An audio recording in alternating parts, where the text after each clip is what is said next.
As a man thinketh in his heart, so is he.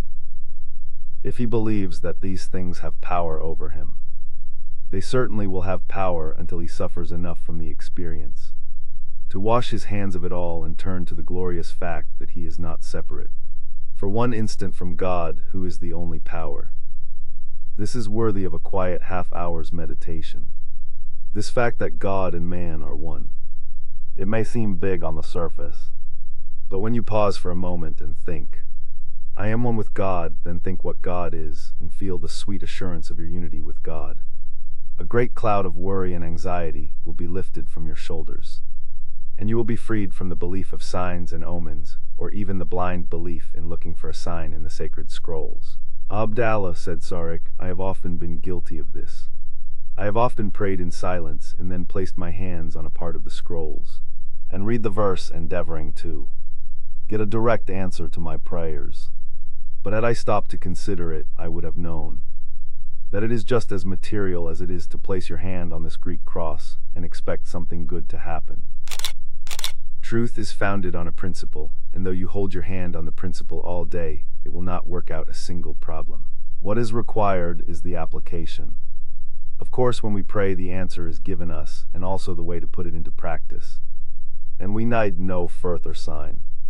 If we could only see the importance of thought, and how valuable it is to govern it absolutely. I presume that if people knew what thought really is, they would be amazed and open-eyed with wonderment at the fact that a thought is as powerful as a deed. And sometimes more so, said Abdallah.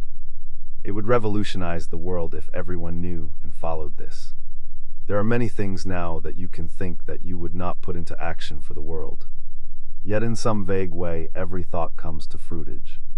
Perhaps you can destroy its effects or uproot it before it comes to light. If you are alert, but think of the wonderful peace of mind when you realize and practice the theory that every thought is as powerful or more so than a deed. It will furnish you with a protection and a help you have not yet known. Our prayer should be, Lord, that I may receive my sight, the sight which will enable me to see these things and put them into practice, and rid myself of this superstition which throws a mist about everybody. Let us learn to live not only near God, but in God, and know that He is present at every conversation and sees the thoughts of men as readily as you see the rug before you. It is a happy thought to know that not one good thought or word is ever lost, and that it must bring fruitage after its kind. It stimulates us to more careful thinking and hence acting. Only think what it would mean if men would realize that with the very next thought they were going to draw every thought after that from God. And yet this is divinely possible.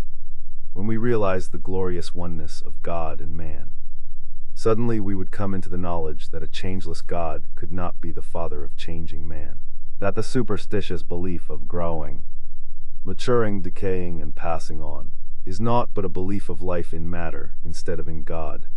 For in Him we live and move and breathe and have our being.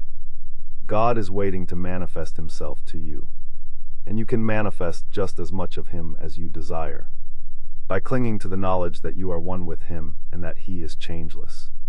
Age fades away, it is nothing, for the changelessness of life makes no record of days and nights, or man-made years and months.